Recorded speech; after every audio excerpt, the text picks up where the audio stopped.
The princess and the filth. She stood beneath the twin moons of Borealis Prime, her golden skin glistening in the cold blue light. Her ceremonial robes shimmered with embedded starless, and her jeweled crown sat heavy on her brow. She was Princess Thalera, of the Celestari, heir to the Star Throne, and voice of the radiant bloodline.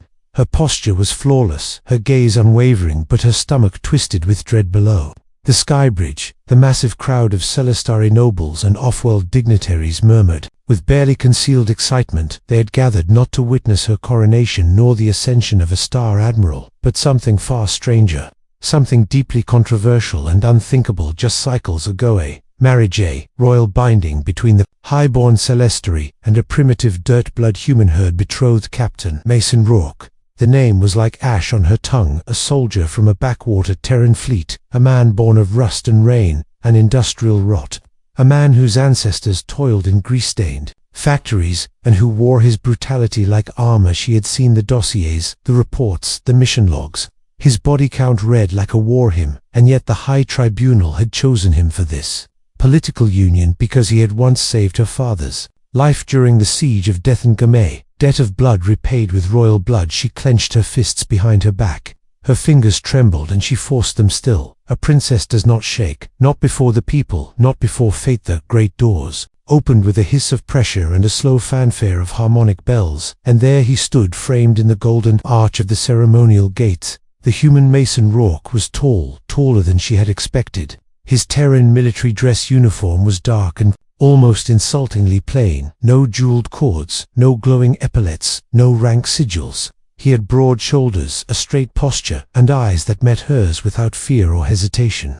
They were not aggressive eyes, but they were not deferent either. They were calm, steady, and piercing, like someone who had seen storms and walked through fireth. Lyra took a sharp breath. He approached the platform step by deliberate step, each footfall echoing in the silence. The murmuring ceased. The court held its breath. 1,000 lenses captured the moment for worlds across the Federation. She expected revulsion to rise in her chest as he came closer.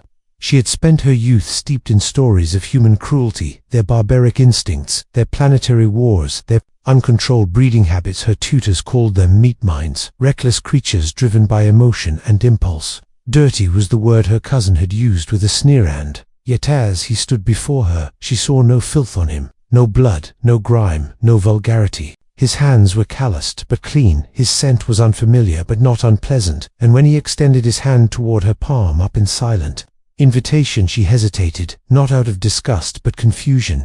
He said nothing, he simply waited. The ceremony dictated. A touch, not a grasp, not an embrace, but a single ritual touch, to signify the mutual acceptance of alliance and the binding of fate. She reached out slowly, her fingers brushing his palm, and something in her chest shifted. His hand was warm, not hot, not invasive, just warm and gentle. It was the gentleness that struck her. No warrior she had trained with, no noble she had danced with, no suitor she had ever entertained had ever touched her like that. No pressure, no presumption, no claim, just a quiet, steady presence. The crowd erupted into harmonious tones and rhythmic chants as the ritual was complete, but she barely heard them. He held her gaze a moment longer, and then bowed respectfully before stepping back, exactly as protocol dictated. The High Tribunal declared the union sanctified, and the bells of unity rang across the Scalbridge bet.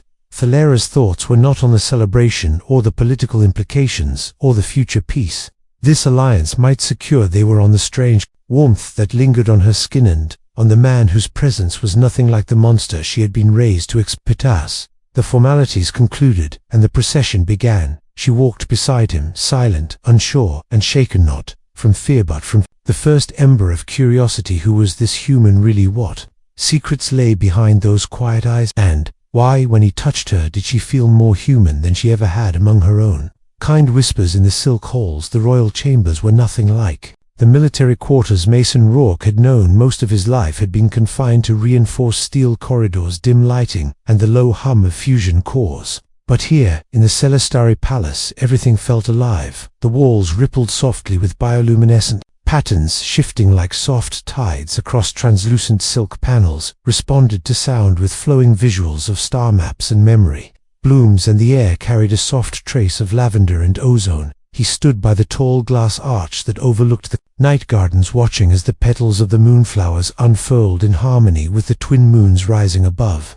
The scent was intoxicating, like peace, laced with something older and almost holy behind him. Soft footsteps echoed. He did not turn, yet he recognized her rhythm already. Princess Thelerano robes now, only a light wrap of ceremonial mesh over her shoulders. Her long silver hair braided into a coiled cascade that shimmered with embedded threads of comet glass. She moved like she belonged to the stars themselves, with a stillness that was cultivated, not inherited. "You should be resting," she said, her voice even and cold but not cruel-like. "Do not rest easily in places without steel," Mason replied quietly. She joined him at the arch but kept a careful distance. Her eyes flicked toward him, then out toward the garden. "You do not look like I expected die here. That often I thought you would smell of oil and iron and weapon dust, and you do not look like someone who considers me beneath her bloodline. But I suspect that is still true." A flicker passed through her eyes. Not offense, not denial. "Something closer to conflict. You are not what I expected either," she admitted after a pause that makes two of you. A silence settled between them, not heavy, but full.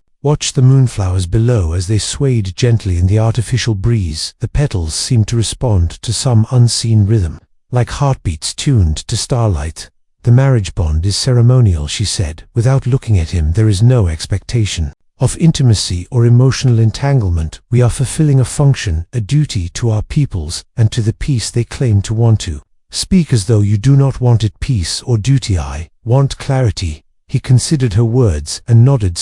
"Used to knowing where you stand, used to control and precision, and the rhythm of your people's expectations.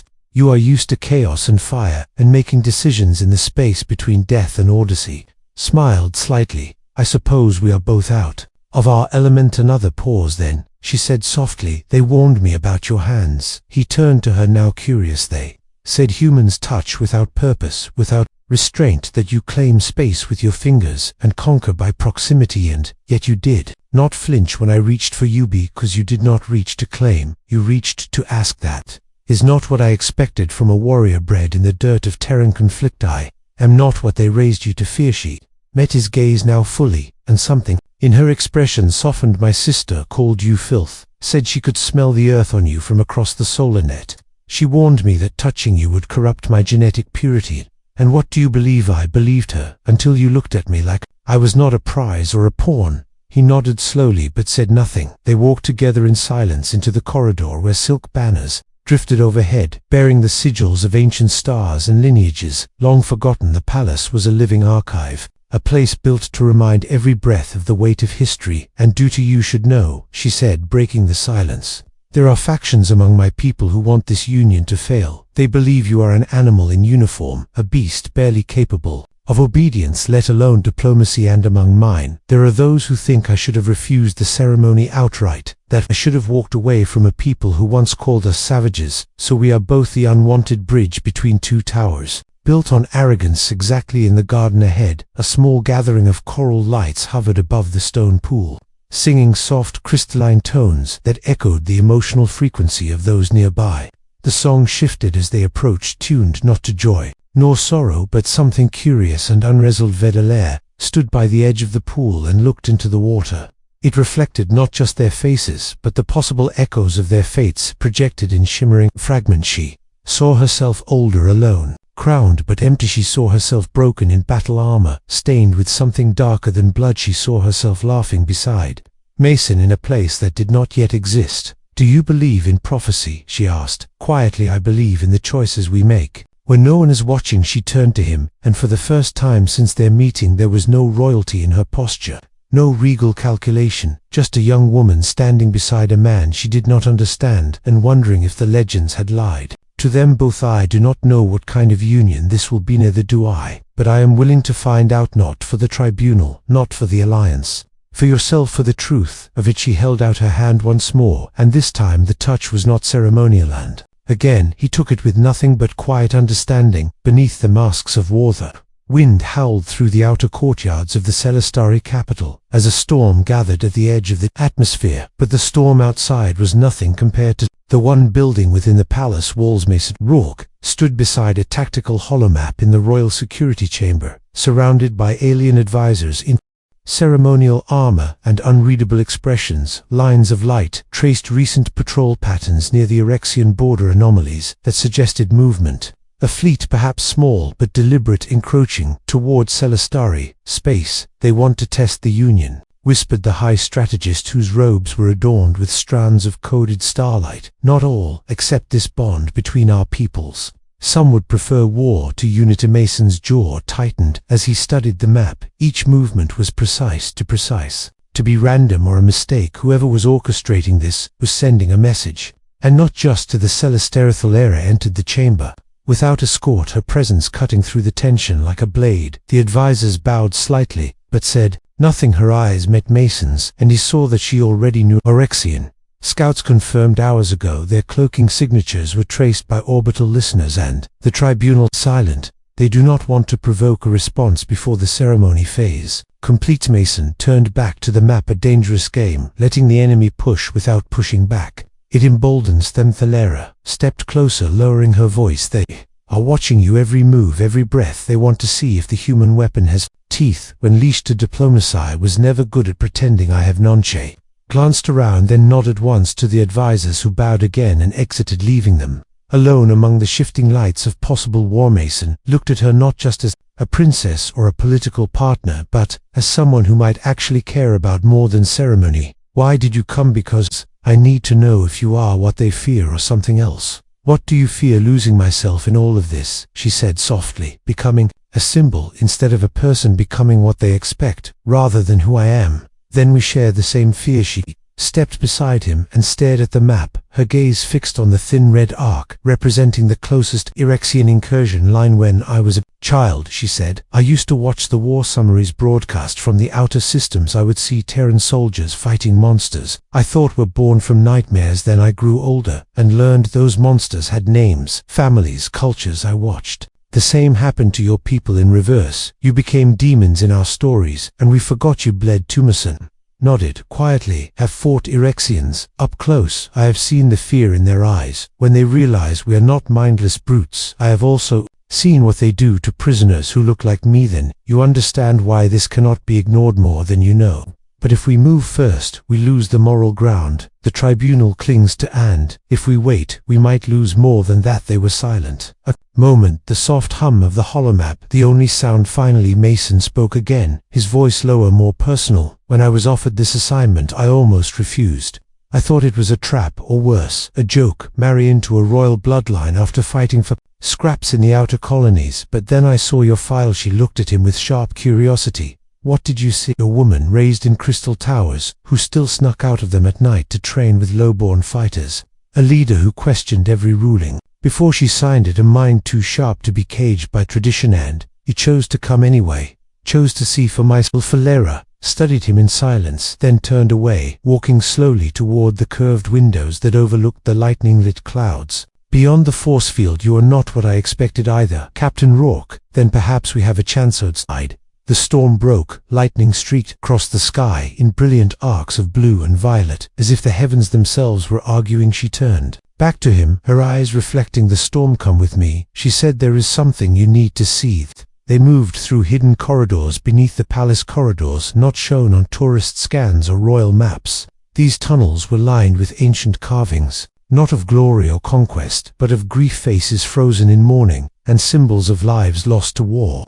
The Celestari had buried their shame beneath their splendor. At the end of the tunnel, a chamber opened into a dome of light, where thousands of holographic names floated in silent remembrance. The fallen, she said quietly, every Celestari life lost to war, etched into the ether. Mason stepped forward, scanning the names. Some were long and lyrical, some short and brutal, but all were lives, all were gone. People mourn openly, he said. We must all forget the cost. Humans bury their dead, but we rarely carry them this long. Perhaps that is why we repeat the same mistakes. She turned to him, and this time her expression was unguarded. Vulnerably. War comes again. I do not want it to be because I hesitated or because I was afraid to trust. And do you trust? May want to heed. Reached out again, not in ritual, not in duty, but in quiet invitation. She took his hand slowly, her fingers wrapping around his, not as a princess but as Thalera, a woman standing at the edge of peace and fire. Then let us find a way through this storm together. Bloodlines and betrayal. The throne chamber was not built for comfort. It was built to intimidate. Its walls of obsidian mirrored the faces of all who entered, showing them 1,000 distorted versions of themselves. The ceiling stretched impossibly high, held aloft by pillars carved with the symbols of every royal bloodline that had ruled since the founding of the Celestar. A chord, each symbol glowed faintly, pulsing in time with the heartbeat of the palace itself. Princess Thalera stood at the center of the chamber beneath the ceremonial halo of judgment. A disk of floating crystal circled above her head, casting light in shifting patterns that changed with her emotions. Her heartbeat had never been so loud in her ears. Mason Rourke stood beside her, flanked by 2 Celestari honor guards whose hands never strayed far from the hilts of their sunblades. Though the ceremony had marked him as consort, his presence here today was a breach of tradition, and it was intentional. The tribunal had summoned her to answer for what they called strategic indiscretion. You crossed into a sacred chamber without the council's approval, the first voice of the tribunal said, his face hidden behind a veil of gold thread. That chamber is restricted even to you. Thalera held her ground. I am heir to the Star Throne. I require no permission to enter a room built by my ancestors. Yet he did not go alone. The voice carried accusation. It echoed from pillar to pillar, as if the walls themselves questioned her judgment. Mason remained silent, his posture calm but alert. He could feel the tension rising, not just in the chamber but in the air around them. There was something wrong here, something more than just tradition being challenged. The tribunal turned their veiled gaze toward him. Human, do you understand the gravity of your presence? I understand that you are more afraid of the truth than of me. Gasps rippled through the hall, a dangerous statement, a Terran insult against Celestari. Authorite Cellier stepped forward. Before they could respond, her voice cutting through the growing storm. He is not the threat here then. What is the threat, Princess? She paused, choosing her words carefully. The incursion at the Erexian border was no test, no provocation. It was a signal sent to those within our own ranks. You accuse Celestar of conspiring with an enemy force. I do more than accuse. I bring proof. She turned and nodded to a waiting figure in the shadows. A data warden stepped forward, arms encased in Neuralink armor, carrying a sealed memory sphere. This contains intercepted transmissions from a sub-channel linked to House for Excellence. Fell like a dropped blade. House for X was one of the oldest bloodlines, a family of influence and power. A family with strong views against the Union. Mason watched as the memory sphere activated, projected light unfolded across the air, revealing encrypted messages, voice signatures, trade agreements with Erexian mercenaries, and most damning of all, a plan to destabilize the peace talks through targeted attacks on border colonies. The chamber erupted in confusion. Some shouted, some denied, some demanded further proof. Enough, Thalera said, her voice rising with strength and steel. The evidence is clear. The attack is not from the outside, but from within. This union was not meant to be a symbol. It was meant to be a shield, a step toward healing, but some would rather bleed than bend. The first voice stood slowly, his veil lifting just enough to reveal ancient eyes clouded with something unreadable. Risk war to defend this humanity. Risk war to defend what is right. Then you may have it. The chamber lights dimmed. The pulse of the pillars shifted from white to red, the color of judgment, the color of blood. Mason moved instinctively, placing himself between Thalera and the tribunal guards, whose hands were now clearly on their weapons. Wait, he said loudly, you think making us enemies will stop this? You think executing one man and shaming a princess will silence the truth? You are not the first Terran to stand in this hall and speak with pride, the second voice said, but you may be the last if you do not step back. Thalera stepped forward again, and this time, the halo above her head burned bright, not with fear but with defiance. You strike him, you strike me. If you reject him, you reject the throne itself. That is not your decision. It is now. She reached behind her and drew from her belt a shard of the royal core, the symbol of succession, normally only revealed upon ascension. Gasps echoed again, but no one moved. Mason looked at her, eyes wide with disbelief. Told me you had not chosen yet. He have now. The tribunal stood frozen, caught between law and prophecy. The throne chooses its own defenders, she said, and I choose him. The halo above her spun faster, brighter, pulsing with a frequency only the true heir could Summon one by one, the pillars responded, shifting from red to violet, the color of royal sovereignty. Mason stepped beside her, unsure of what to say, but certain that he had never seen someone more dangerous or beautiful than Thalera. In that moment, "This is not over," said the first voice. "No," Thalera replied, "but it has finally begun." As they left the chamber together, the guards stepped aside. For the first time, Mason felt the weight of what they had done. Not just a union of peoples, not just a rebellion against prejudice, but a declaration they were no longer pawns in a game of ancient bloodlines. They were rewriting the rules. Fire on the horizon, the sky above Borealis Prime burned with amber light as the early warning sirens howled across the capital. The storm clouds from the night before had not passed. They had grown heavier, thicker, and now carried something far more dangerous than rain warships. Dozens of them, the Erexian fleet, had decloaked in high orbit, moving with precision and speed. They had not come to negotiate, they had come to strike while the planet was still divided, while the tribunal fumbled in chaos and doubt. Thalera stood on the balcony of the high spire, her gaze locked on the glowing atmosphere above. The sound of engines filled the air, a low, ominous hum like the breath of an approaching giant. Her robes whipped around her in the rising wind, but she did not flinch. Mason Rourke approached her from behind, armored and ready. His Terran exosuit had been modified for celestiary tech, his weapons calibrated to work with their energy fields, yet he moved like a man prepared for death. "They are in formation," he said. 3 cruisers breaking from the main fleet, headed for the planetary defense grid. "We are exposed here," Thalera said without looking at him. "They will strike before we can activate the inner shields, then we fight before they reach the Pista. Palace command node has already rerouted all communications to the outer satellites," Mason continued, "but most of the tribunal forces are still locked in internal security disputes. Some believe this is a bluff. It is not a bluff."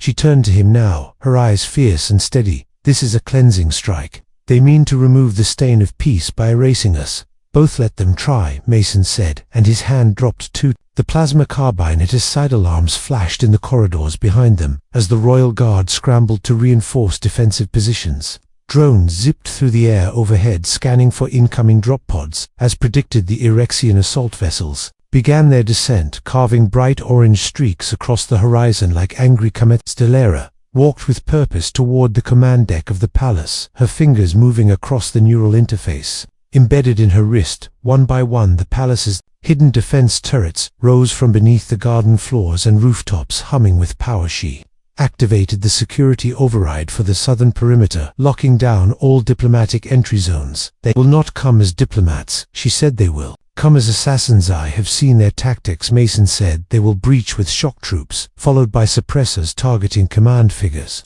You will be their first priority, then I will not be where they expect." They reached the heart of the palace command deck, a circular chamber filled with shifting displays of planetary defense grids, fleet trajectories, and citizen evacuation routes. Dozens of operators worked in silence, guided by her orders. "Begin civilian evacuation to the underground sanctuaries," she commanded. "Prioritize the outer districts, then seal all secondary launch bays. They must not breach from below." Young officer nodded and relayed the command instantly. Mason approached the war table and highlighted a pattern in the incoming fleet movement here, he said. "They are using a flanking formation that mimics a failed maneuver from the Battle of Kalen.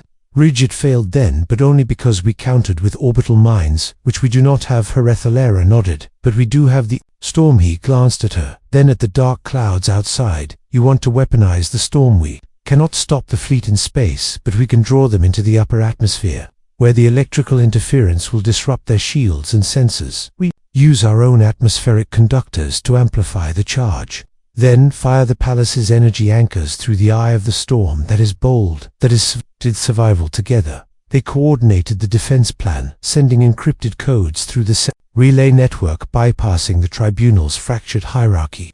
Operators on the ground aligned the ancient storm towers that had not been activated in decades, drawing power from the planet's core. They began to hum with energy, pulling the storm into an unnatural vortex directly above the palace. Outside, the sky turned from amber to violet, then to deep searing gold. The first wave hit Erexian. Dropships screamed through the sky, releasing bursts of plasma fire as they descended. Energy blasts slammed into the outer palace walls. The defense turrets responded with deadly precision, taking out 3 of the 6 ships before they landed. Mason led a strike team through the eastern corridor where a breach had opened fire, licked the edges of the stone walls as alien soldiers burst through using fractal blades and pulse cannons. He moved with brutal efficiency, every shot precise, every movement calculated to protect the guards around him. Thalera took position at the command balcony, her neural interface linked directly to the palace core. She directed energy bursts from the upper towers into the heart of the storm.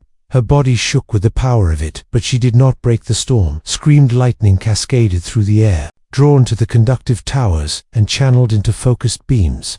The Erexian vessels caught in the upper atmosphere buckled under the assault, their shields collapsing in bursts of blue fire. One ship spun out of control and crashed into the outer gardens, carving a fiery trench across the sacred grounds. Another detonated mid-air, scattering debris across the sky like a shattered star. Still, the enemy came in the northern wing of the palace. A group of tribunal loyalists attempted to sabotage the energy anchors, hoping to prevent Thalera from maintaining control.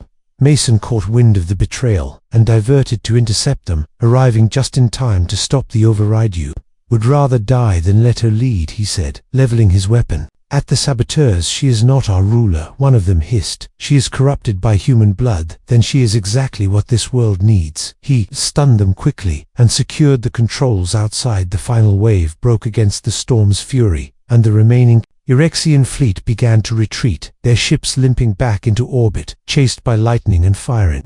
The silence that followed the palace stood scorched but standing. The sky began to clear, revealing stars beyond the fading smoke. Mason returned to the command deck, his armor scorched, his body bruised, but Oliva Thalera turned to him, her face streaked with sweat and light. "You held the line, so did youth." They stood together in the aftermath of war, knowing it was not the end but the beginning of something greater. A throne reforgeth. Light of dawn washed over Oriala's prime as the first calm settled in days.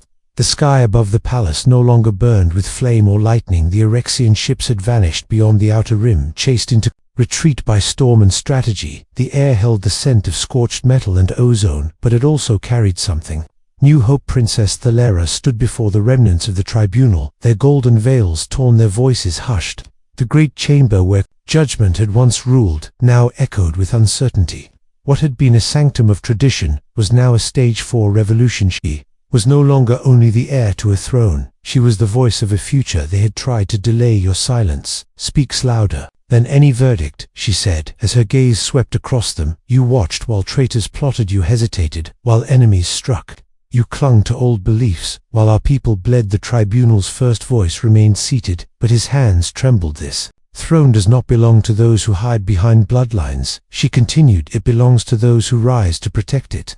I stood where no princess was meant to stand. I fought beside the one you feared, and I did not fall." Mason Rourke watched from behind, her clad still in armor, his expression unreadable. He had seen this kind of moment before on war-torn colonies, where leaders rose from the ashes of fire and rubble. But he had never imagined standing beside a woman like Thalerish. Turned to him, and for a breath the entire chamber seemed to pause. "You were not chosen by blood, but by action. You stood not for glory, but for what was right. You protected this world as if it were your own, because it is," he said quietly. No, a single voice rang out from the crowd, a noble from House Sorel, one of the oldest bloodlines. "Let it be done then." Another, "The throne accepts." One by one voices rose in agreement, and the hall trembled with something that had not been felt here in generations. Unit stepped forward and placed the royal shard upon the heart of the throne. It pulsed with light brighter than before, resonating not only with her lineage, but with the truth of her actions. Throne responded not with ceremony, but with acknowledgement. The halo of sovereignty that had once floated silently now burst into radiant motion, encircling her with light and resonance. "By law and by right," she declared, "I ascend, not as heir but as ruler, and I do not rise alone." She extended her hand, and Mason stepped forward beside her. "This alliance was born in suspicion, forged in fire, and proven in war. Let it now become the foundation of something greater." Mason's voice carried steady and sure. "I do not come as conqueror or consort. I come as a man who has seen what your people can be. I come to build, not destroy." Together they stood before the court, not as figureheads but as partners. Later that day, the halls of the palace were opened to the people for the first time in centuries. Citizens of all classes streamed through the gates, bearing flowers, artifacts and offerings, not of worship but of respect. Children reached for Mason's hand, asking questions about Earth and ships and battle scars. He smiled and answered every one of them with patience and warmth. Thalera watched from the grand terrace, her heart full and strange. She found him alone near the reflecting pool where the names of the fallen still shimmered in the water's light. "You never asked for any of this," she said softly. "Neither did you," he replied. "But we answered anyway. Do you regret it?" "Not a single moment." She stepped closer, her voice quiet. "He once thought duty meant sacrifice. I believed I would lose myself in tradition and responsibility, but I found something else instead." "And what did you find?" She looked at him, and the truth in her eyes held no mask. "I found someone who made me question everything I was taught, someone who reminded me that peace is not given. It is built brick by brick, choice by choice." He took her hand, and this time the gesture needed no ceremony. "Then let us keep building." Weeks passed, and the planet began to change under their reign. The tribunal was dissolved, replaced by a council of diverse voices. Human and Celestori representatives shared seats at the table. Military leaders worked with diplomats, engineers from Earth collaborated with Palace architects to rebuild the damaged sectors. And in the evenings, when the stars were clear and the storms had faded, Thalera and Mason would walk the gardens in silence, talking not of war, but of what came next. One night, beneath the twin moons, they stood at the edge of the starless fields, the same place where they had first touched. You ever think about how close we came to failure?" She asked. "Every day," he said, "and that is what makes it really think. I was afraid of you, not because you were human, but because you were different." Different meant I could not hide behind what I knew, and I was afraid you would see me for what I was, a soldier, tired of blood, trying to pretend he could be more." She leaned against him, her head resting on his shoulder. "But you are Moreso." Our youth stars above shimmered, and for once they did not feel like distant watchers, but companions bearing witness to something new. Not a perfect ending, not a fairy tale, but a beginning built from fire and choice, and the hands of two people who refused to be what others expected. Together they had changed the course of history, and together they would shape what came next. The end.